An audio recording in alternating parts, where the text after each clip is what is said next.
You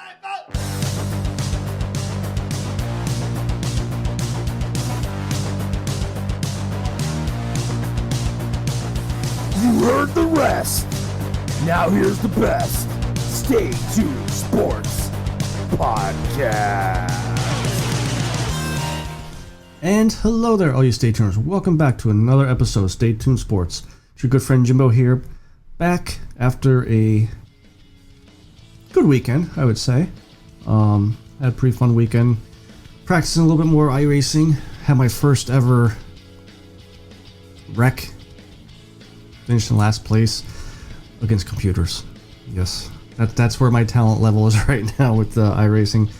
Definitely have a lot more respect for these iRacing drivers, all the guys from NSRA and Erska and all of them that show up every week and just show so much talent with the racing. Have another football heavy week, even though we don't have football this week at all. I am kind of excited about the USFL. It is coming. Well, the season's supposed to start in April. I'm not sure if it's the beginning or what, but obviously I am going with my Philadelphia Stars. Gonna be rooting for them. I think their jerseys look pretty nice. For the most part, I think most of the jerseys, when they unveiled them last week, I believe it was, weren't that bad. I forget which team it is. I think it was one of the, like Florida or something, because it had a Carolina Panthers feel to it, but it was like black and silver or not black, blue, silver, and white. Definitely was probably one of my favorite ones that they unveiled. But yeah, definitely looking forward to that. Help lead us into the next NFL season. And XFL will be starting next year.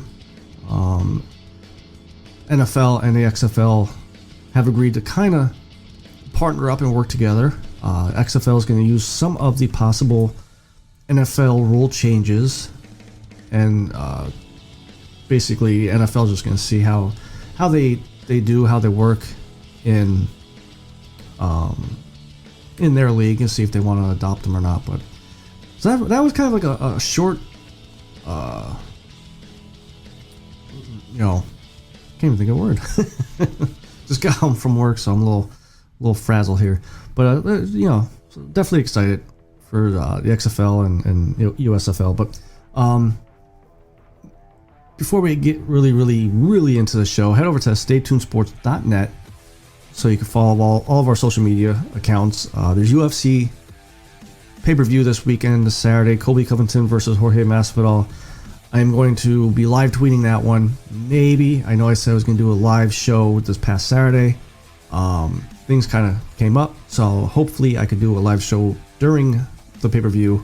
Not going to be showing it. Just kind of get my commentary, get my 2 cents. Maybe we could talk a little other sports as well. But you got to follow all social media accounts, our Twitter, Facebook, all that type of stuff, so you could get the notifications of when I'm going live. And the merch tab's up top there if you want to help support the show. That's one avenue of doing it. Another avenue of showing your support for the show, www.buymeacoffee.com/stsports. A lot of the podcast businesses, etc. over there like to have coffees bought for them. Well, I kind of changed and said I want a beer. I like people buying me beers. So you could show your support that way as well. And our STS chat line is still open. 612 STS chat, or that is 612-787-2428. Let me know what you think about the show. Have any suggestions for the show? What you think about my opinions? Agree, disagree, and I'll put it on the show and I'll comment on it. So, being that it is March, well, you guys are listening to this on Thursday, so it's March 3rd, I believe it is. NFL free agency about a week and a half away.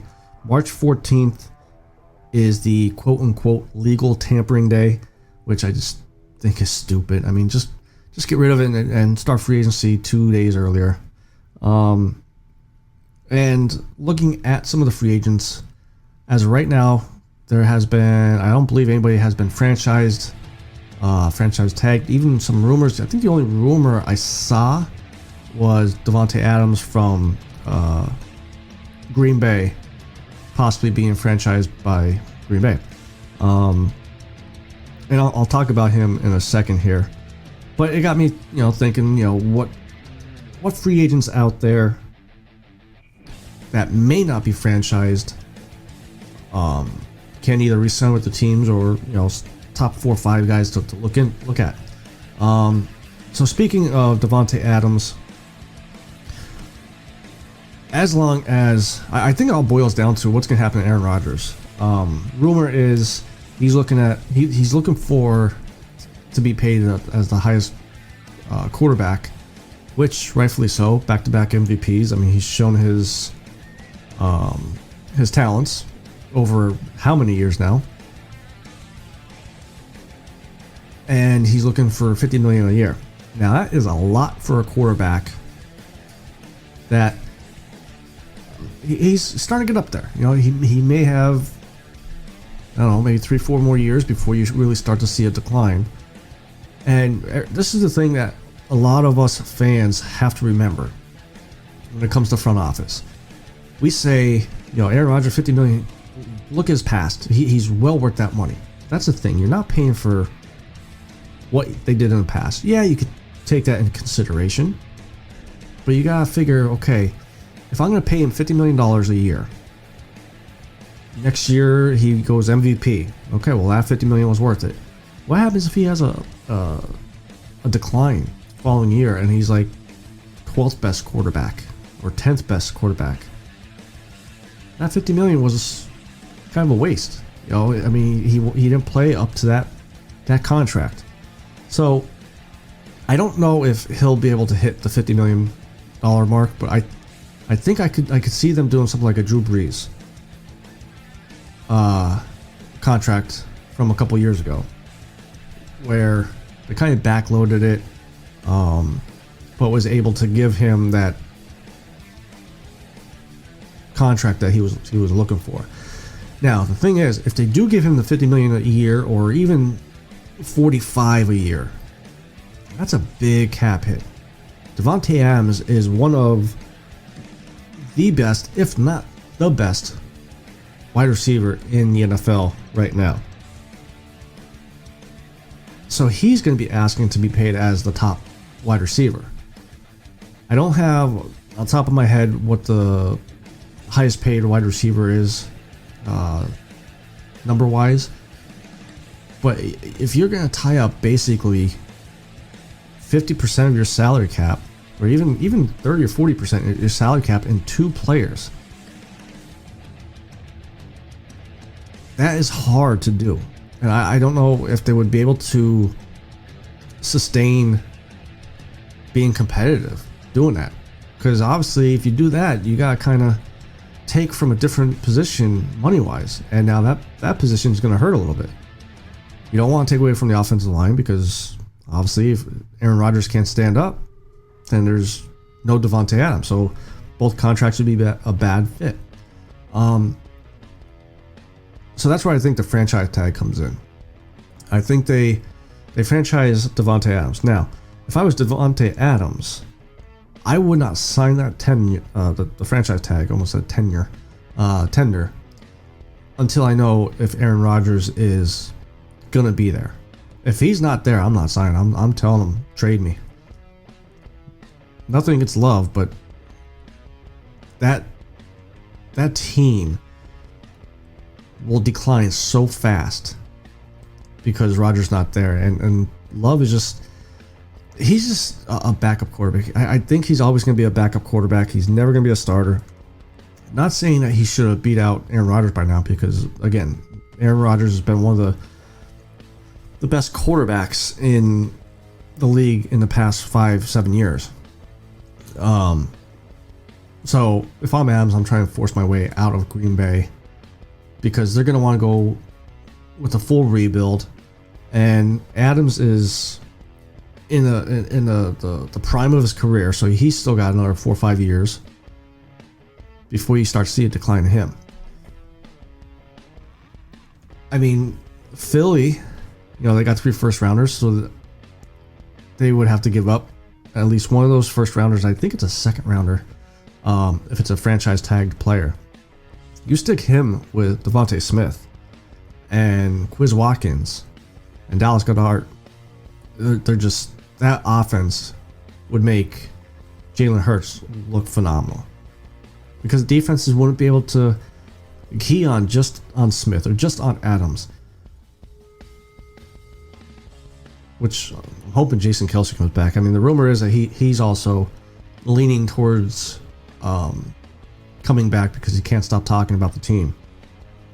Another player, and I gotta say, when I was looking at the free agents going into this offseason, quarterback free agency class is not good at all. I think the best quarterback I saw out there was Teddy Bridgewater. And I mean, he's good, but he's not your franchise quarterback. He's not Matthew Stafford, talent. But the wide receiver group in this free agency is just stacked. I mean, I looked at 7 or 8 top wide receivers that I wouldn't mind seeing Philly pick up. Even the running back position looks pretty decent. Not as good as the wide receivers, but I mean, running backs, you got Melvin Gordon, who's not a bad back. I mean, he's not your workhorse anymore, but he's not a slouch. So as long as he could get paired up with a change of pace back to give him a little bit of a break, I think he'll be okay. Leonard Fournette, even though I have a feeling Tampa Bay may try to re-sign him, if he's smart, he'd come back. Seems like his attitude and his personality kind of calmed down since coming to Tampa Bay. He seemed like in Jacksonville he just couldn't get out of his own way. But yeah, I definitely could see Tampa Bay bringing him back. And then Cordell Patterson, I mean, I put him here as the running back, even though I still consider him a wide receiver. How they used him last year was just genius. And that's how he was supposed to be used this whole career. And just no coaches really saw that. But played with the Falcons. He had a really good year, and I think he's going to cash in this year. But like I said, as far as receivers, Allen Robinson is another one that, again, if I'm going to use my Philadelphia Eagles here, I think they could get him cheap. He had a down year. Philly definitely has the cap space, needs another receiver to help Devontae Smith, and he's a big receiver. That's the key part here, is we need a big receiver for the red zone to be able to come over the middle, and he showed all that stuff. Maybe if he sits out there long enough and no one really wants to take a try on him, maybe we kind of do what we did with Alshon Jeffrey. Get a 1-year contract done with him and see if he bounces back and work on a long term. Because I mean, he's still young. He still has a few years left before you probably see a decline, but he definitely would fit with Philly. Maybe the Giants. They're kind of in the same boat as the Eagles. Really only have 1, maybe 2 receivers. So adding this third one would help Daniel Jones, which I kind of hope the Giants give him another chance. I still think he could be a good quarterback in this league. On defense, Tyrann Mathieu of the Chiefs most likely is going to be walking. I don't think the Chiefs will re-sign him.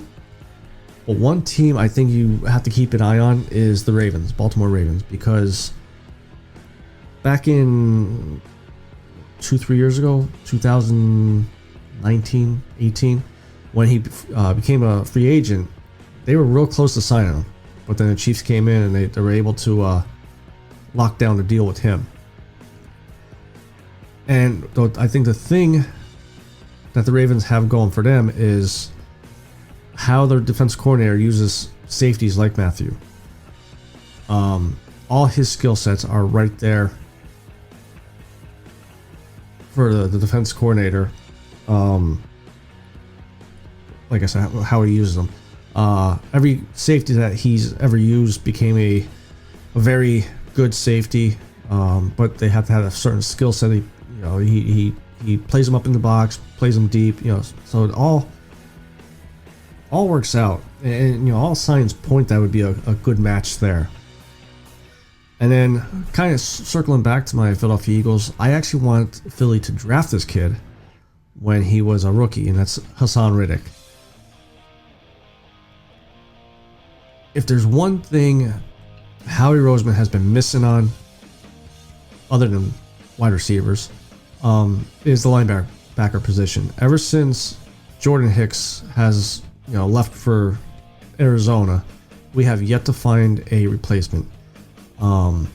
We tried everything, and yeah, we have some good linebackers, but we need a presence there, and I think Hassan Riddick would be a good pickup there. Again, I also think being a hometown talent, went to Temple, I think that may also help bring him in. Not saying to bring him in cheaper or more or what, but I think that would be a good selling point for the Eagles. Be able to play in the same stadium that you played in college. So, I mean, there was a lot more free agents out there, but these four were the ones that really stood out to me that I could see making a difference with the teams they may go or stay with. A couple days ago, Kyler Murray's agent put out a letter basically saying that him and Kyler sent over a contract extension proposal to the Cardinals, and the ball's in their court to show how much they value Kyler Murray. Here's the problem with that. Dude still has 2 years left on his contract. He has this upcoming season and his 5th year, which I believe the Cardinals will pick up. I mean, they'd be stupid if they don't. So he still has 2 years, and this dude already wants a contract extension. Not saying he doesn't deserve it, because in a way, I think he does deserve it. I mean, he has helped turn this franchise around. From like 3-4 win seasons to 11 win seasons, but I think the Cardinals are kind of in a tough spot here. I'd be willing to bet they want to extend him, but what's he worth? Again, like I said just a few minutes ago, you can't pay for what he did in the past. You gotta pay for what you think he's going to do for the future. So there's a lot of factors here that I think may hurt him. And one of them is, you think about the downfall this past season. They were in the number 1 seed spot. And I believe they went on, like a 7-game losing streak or something? I mean, they had so much of a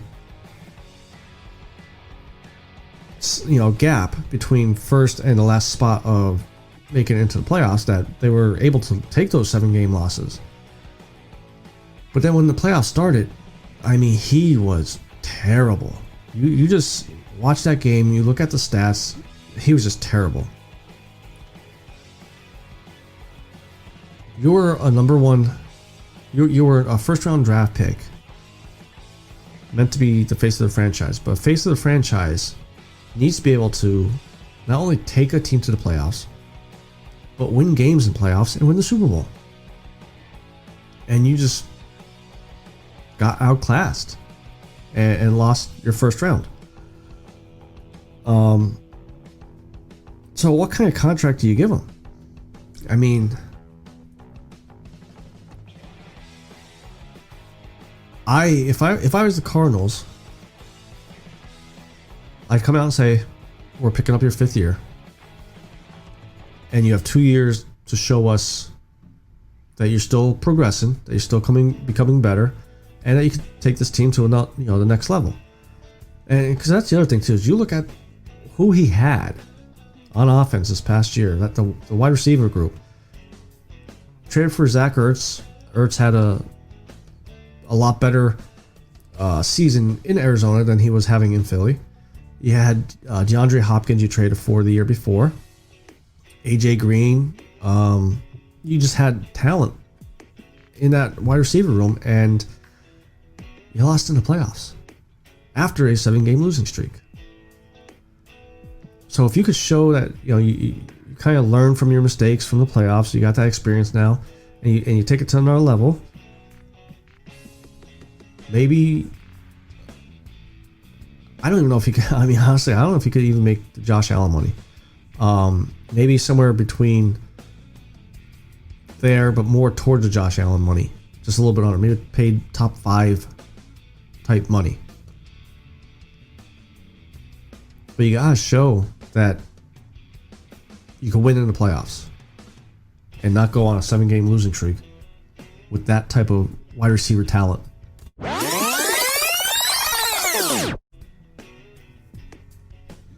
Up next, we have our hot minute take here, and I want to talk a little bit about Carson Wentz and the rumors floating around for actually the past couple of weeks that Indy may trade or cut him. I believe it's by March 19th. And what does it mean for him for the rest of his career?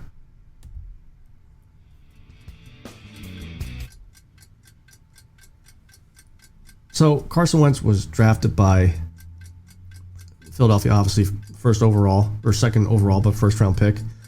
And he was good up to that Super Bowl run.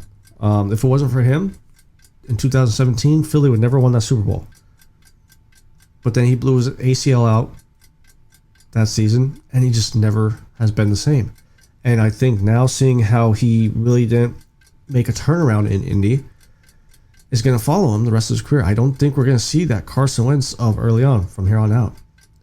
I mean, honestly, the only quarterback that I could see him as for the rest of his career is a Teddy Bridgewater. I mean, you look at his stats and how he plays and his leadership, he's right there with Teddy Bridgewater as far as numbers, and he's just going to be a bridge quarterback probably the rest of his career. And it's kind of sad that he may just end up being that the rest of his career. I mean, it just shows you how, I go back to this. I mean, any NFL player that blows out their ACL just never really comes back from it, other than Adrian Peterson that first year, or that first time. Donovan McNabb blew out his ACL, never bounced back from it. You got Carson now. You could go down the list of ACL injuries that players never really regained that full talent, and it's a shame because I think he's a good guy.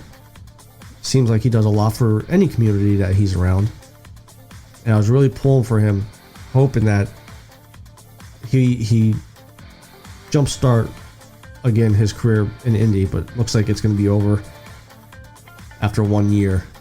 And with that said, I mean, Howard Roseman looks like a genius now too, for basically stealing from Indy, getting a first round pick out for him, gambling that he would not last, or that he would last more than 70% of the snaps, and he ended up, I think, only missing 10 snaps or something like that. So hopefully Howie's luck keeps running all the way through the draft, and we could have a bounce back season this year. And when I say that, I mean, yeah, I know we made the playoffs, but it was a little bit of a rocky start. So I think that's going to be it for this week. Like I said, there's going to be UFC pay-per-view this Saturday night. Jorge Masvidal versus Colby Covington. There's 5 or 6 fights. It actually looks like a pretty decent card to tune in for. So make sure you head over to staytunesports.net so you can click our social media accounts and get the notifications when I go live, and you can chime in with any questions or responses to what I have to say. Merch tab is up top there too, as well, as if you want to show your support for the show, as well as www.buymeacoffee.com/stsport is another avenue to show your support for the show. STS chat line, 612 STS chat, 612-787-2428. Let me know what you thought about this past episode. What do you think about Carson Wentz? Do you agree, disagree? What free agents would you want to see your team pick up? Let me know. So till next week, this is your good friend Jimbo, signing out.